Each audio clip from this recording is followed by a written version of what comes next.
ارے جناب صوفی کلیم صاحب، اتنا مت اڑیے ہوا میں نے میسج آپ کو کیا، بٹ وہ میسج پہلے ہی چلا گیا وائس والا، اس لیے میں نے اس کو ڈیلیٹ کر کے ڈبل سے کیا، کیونکہ کہیں آپ اسے پڑھنے کے بعد بلاک نہ کر دیں، مجھے یہ خیال آیا، تو میں نے سوچا کہ میں ایک بار میں سارا کر دوں، وہ غلط چلا گیا یعنی آدھا چلا گیا، تو میں نے اس کو ڈیلیٹ کرا تاکہ میں پورا کا پورا وائس بھیجوں۔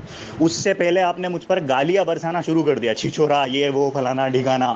خیر یہ آپ کے رضوی خان وادے کی پہلے سے دقت رہی ہے، بات تو تم کو کرنا آتا نہیں، اور تم کیوں بات کرو گے، گالیاں ہی تو بکو گے نا۔ ایک گالی میں نے تمہیں دی ہو تو بتاؤ مجھے۔ خیر تمہارا کچھ نہیں کیا جا سکتا، تم کو رپلائی دینے کے لیے ہی میں یہاں پہ میسج کر رہا ہوں، مگر تمہارا میسج مجھے واٹس ایپ پہ یہ آیا ہے کہ میں نہ تو میسج پڑھتا ہوں نہ دیکھتا ہوں وغیرہ، اور پہلے خود مجھے دعوت دی کہ جا کے واٹس ایپ پہ سارا کا سارا ٹائپ کر کے مجھ کو بھیجو۔ تو وہابیوں سے بات کرنے کے لیے آپ کے پاس ایک ایک گھنٹہ ہے، مجھ سے بات کرنے کے لیے آپ کے پاس 10 منٹس بھی نہیں ہے۔ بادب آپ سے بات کر رہا تھا میں نے کیا غلط کیا وہاں پر؟ یہ ہے آپ کی اوقات جو آپ دکھا رہے ہو یا وائس میسیجز میں، کہ تم چھچورے ہو، تم حرامی ہو، میں بات نہیں کروں گا وغیرہ وغیرہ۔ ارے تم کیوں کرو گے، بھاگ رہے ہو تم اس کویشچن سے۔ اور جہاں تک بات ہے تدریب الراوی کی، وہ غریب سند سے ان تک پہنچی، اور جیسا کہ آپ کے اعلیٰ حضرت فاضل بریلوی نے جلد 5 میں لکھا ہے اس بات کو باقاعدہ کہ ضعیف روایت کو لیا جا سکتا ہے، یہاں تک کہ مرسل کو بھی، اس حالت میں جب فضائل کے باب میں بات کی جا رہی ہو۔ دوسری بات، آپ نے اس میں یہ بھی کہا کہ امام حاکم کی جو مستدرک والی روایت ہے اس کے اندر تواتر کے اوپر امام حاکم نے کلام کیا ہے، تو وہ بالکل صحیح لکھا، کیونکہ جو حدیث مشہور ہوتی ہے وہ بھی تواتر کے جملے میں چلی جاتی ہے، تو انہوں نے وہ بات لکھی، مگر میں بتاتا اس کے پہلے آپ نکل لیے، آپ نے واٹس ایپ کا بولا، اس کے بعد پھر آپ اپنی اوقات بتانے کے لیے یہاں آ گئے۔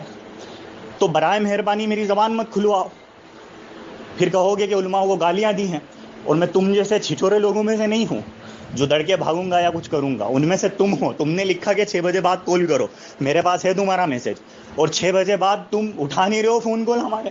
ضرورت کیا ہے ویسا کرنے کی، سیدھے بات کرو نا اگر اتنے بڑے عالم ہو تو۔ پھر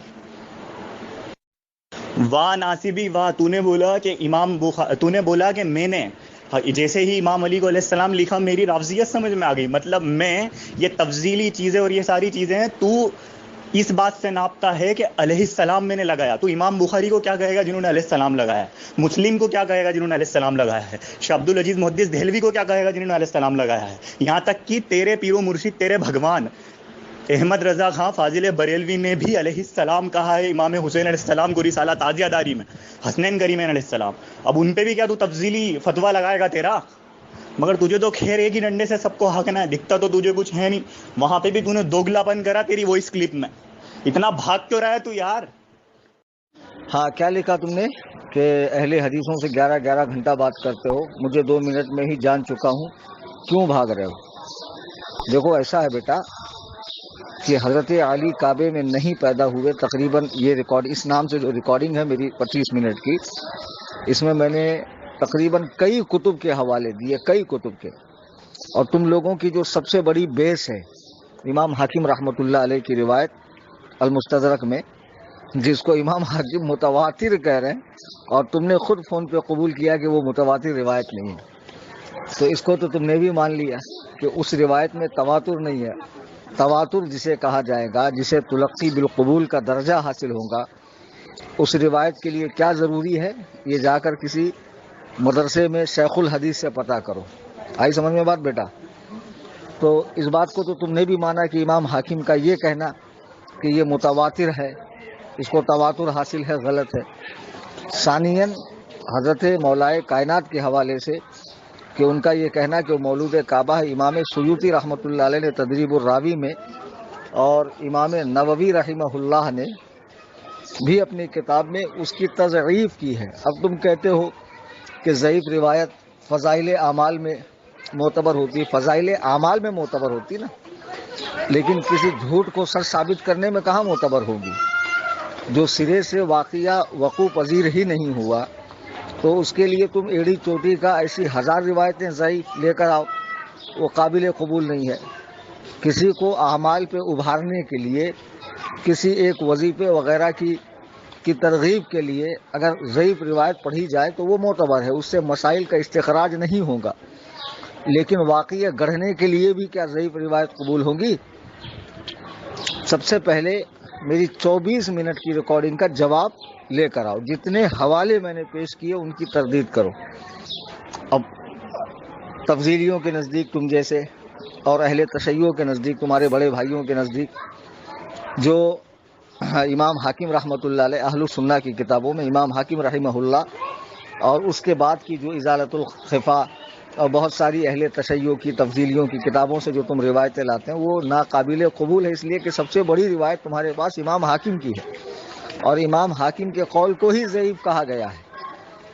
امام سیوطی نے کہا، میں نے نہیں کہا، امام نووی رحمہ اللہ نے کہا، اور میں نے تاریخ اسلام کے حوالے دیے کہ اتنی بڑی بڑی تاریخ اسلام جو لکھی گئی ان میں کہیں بھی جو ہے یہ نہیں لکھا گیا ہے۔ آئی سمجھ میں بات؟ زبردستی کا اٹھا کر تم جھوٹ کو سچ ثابت کرنا چاہو گے، کوئی نہیں مانے گا، اور میں تمہارے منہ اس لیے نہیں لگنا چاہتا ہوں کہ میں نے اپنی ریکارڈنگ میں چیلنج دے دیا کہ جس کو بات کرنی ہو میرے گھر پر، میرے مکان پر، میرے مدرسے میں آئے، روبرو بیٹھے اور بیٹھ کر اپنے دلائل پیش کرے۔ آئی سمجھ میں بات؟ اور تمہارے لیے ایک چھوٹ میں یہ پیش کر رہا ہوں کہ تم جو میری ریکارڈنگ ہے اس کا حرف بحرف رد کر دو۔ اگر واقعی تم نے رد کر دیا تو میں تمہارے موقف کو مان لوں گا، اپنے موقف سے تائب ہو جاؤں گا۔ اب اس سے بڑی تو کوئی بات ہو نہیں سکتی۔ حرف بحرف رد کرو اس کا، اور حضرت مولائے اور جو کنڈیشنز میں نے لگائی ہے کہ ان جگہوں سے مولائے کائنات کا مولود کعبہ ہونا ثابت کرو، کر دو آپ، واللہ باللہ تاللہ میں تمہارا موقف مان لوں گا۔ تم قیامت کی صبح تک بھی نہیں کر سکتے ہو بیٹا، اس لیے میں نہیں چاہ رہا تھا کہ میری زبان جو ہے وہ سخت ہو جائے تمہارے لیے اور میں کوئی سخت بات تمہارے لیے کہوں، اس لیے میں نے فون کاٹا، کیونکہ ہر ٹچے آدمی کو میں منہ نہیں لگاتا ہوں، اس کی عزت میں خواہ مخواہ اضافہ ہو جائے گا۔ ایک گمنام آدمی، ایک بے شہرت آدمی کسی گلی کوچے میں پڑا ہوا ہے، اب اس کو میں منہ لگاؤں اور خواہ مخواہ اس کو عالمی شہرت یافتہ بنا دوں، تو میں نہیں چاہتا کہ تم شہرت یافتہ بنو۔ جاؤ میری ریکارڈنگ کا رد لے کر آؤ، اگر واقعی رد رہا میں مان لوں گا۔ ہاں مسٹر تفضیلی، تمہارا تفضیلی ہونا اور مائل بشیت ہونا ایک دم متحقق ہو گیا مجھے۔ جس طرح کی تم نے ابھی زبان استعمال کی ہے میرے پیر و مرشد کے لیے میرا بھگوان، تو بھگوان یعنی اہل حنود کی زبان میں معبود، تو ثم الحمدللہ میرا معبود ایک ہی ہے، لا الہ الا اللہ، اس کی وحدانیت پر، اس کی یکتانیت پر، اس کی صمدیت پر میرا ایمان و یقین ہے، اس کے علاوہ کوئی بھی میرے نزدیک پوجا کے لائق نہیں ہے۔ ہاں تم شیعوں نے ضرور 12 بھگوان گڑھ رکھے ہیں، وہ 12 ائمہ جن کی تم پرستش بھی کرتے ہو، حالانکہ وہ بزرگان دین ان چیزوں سے پاک ہیں۔ اب دوسری بات کہ تم نے کہا کہ حضرت امام بخاری نے علیہ السلام لکھا ہے، اب جاہل، بخاری شریف دنیا کے کئی کتب خانوں سے چھپی ہے، تو جن لوگوں نے چھاپا ہے اگر وہ اس میں علیہ السلام کا اضافہ کر دیں تو اس کی نسبت امام بخاری کی طرف کرنا یہ نادرست ہے۔ اب جو بخاری میرے پاس ہے اس میں تو کہیں بھی علیہ السلام نہیں ہے، جو صحیح مسلم میرے پاس ہے اس میں کہیں بھی علیہ السلام نہیں ہے۔ امام بخاری نے لکھا، اس کی کیا دلیل ہے؟ کیا امام بخاری نے ترجمے کے ساتھ بخاری لکھی؟ آج بخاری ترجمے کے ساتھ چھپتی ہے۔ امام بخاری نے اعراب کے ساتھ بخاری لکھی، آج بخاری اعراب کے ساتھ آتی ہے۔ کیا امام بخاری نے شرح کے ساتھ بخاری لکھی ہے؟ آج بخاری کی ہزاروں شرحیں موجود ہیں۔ تو زمانے کی تبدیلی کے ساتھ لوگ اپنی اپنی آسانیوں کے لیے اس کا ترجمہ بھی کرتے ہیں، شرح بھی کرتے ہیں، پھر جب اسے اپنی طرف سے چھاپتے ہیں تو منشاہی چیزوں کا اضافہ بھی کرتے ہیں۔ اب جو بخاری سعودیہ میں ملتی ہے اس میں سے بہت ساری احادیث جو فضائل اہل بیت پاک میں، فضائل سرکار رسالت مآب میں تھی، نکال دی گئی، تو کیا اب اسی کو اصل بخاری سمجھو گے؟ جاہلوں کی طرح باتیں مت کیا کرو۔ اور تم نے لکھا، تمہارے بھگوان احمد رضا نے بھی علیہ السلام لکھا، جاہل، واقعی میں تو اتنا بڑا جاہل ہے۔ اعلیٰ حضرت نے رسالہ تعزیہ داری میں کیا لکھا معلوم ہے؟ امام حسین اعلیٰ جدہ و علیہ السلام، اعلیٰ جدہ کا مطلب سمجھتا ہے کہ ان کے نانا علیہ السلام، بتا اعلیٰ جدہ ہی نہیں سمجھ رہا ہے اور تو سمجھ رہا ہے کہ ڈائریکٹ امام حسین کو حضور اعلیٰ حضرت نے علیہ السلام لکھا ہے۔ بے وقوف، بے وقوف، مہا بے وقوف، بے وقوفوں کے سردار۔ اب میں بولنا نہیں چاہتا ہوں ورنہ لوگ کہتے ہیں کہ صوفی کلیم گالیاں دیتا ہے، واقعی میں تو چوٹیوں کا سردار ہے کہ رسالہ تعزیہ داری اٹھا ابھی اور دیکھ، اعلیٰ جدہ و علیہ السلام، امام حسین اعلیٰ جدہ و علیہ السلام لکھا ہے یا امام حسین علیہ السلام لکھا ہے؟ تو اعلیٰ جدہ کا مطلب کسی عالم سے جا کے پوچھ کیا ہوتا ہے؟ ان کے نانا علیہ السلام، یہ مطلب ہے اس کا, سمجھا. تو حضور کو تو علیہ السلام کہہ سکتے ہیں, تمام انبیاء تمام ملائکہ کو کہہ سکتے ہیں, بجوز انبیاء اور ملائکہ کہ کسی اور کے لیے اہل السنہ کے اندر علیہ السلام لگانا جائز نہیں ہے اہل السنہ میں, سمجھا. بے وقوف. اور کہتا شاہ عبد العزیز, ابے گدھے, عزیز نہیں ہے عزیز ہے.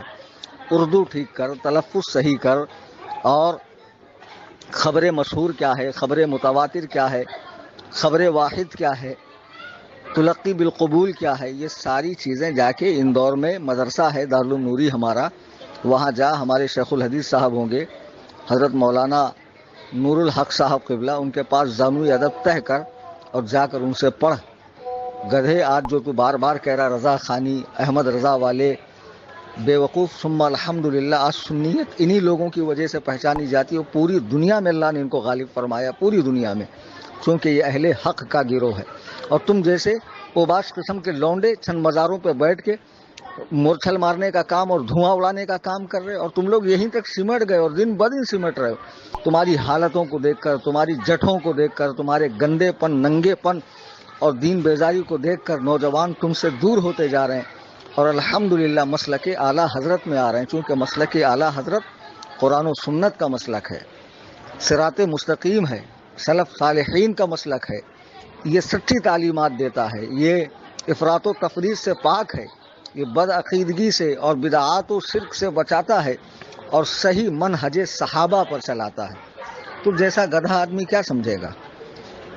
اور سن, ادھر, اور سن, ادھر بیٹا, رک 1 منٹ رک, اور سن بیٹا, میری آڈیو کا حرف بحرف جواب لے کر آ, پھر آگے بات کروں گا. ہاں, کیا لکھا تم نے؟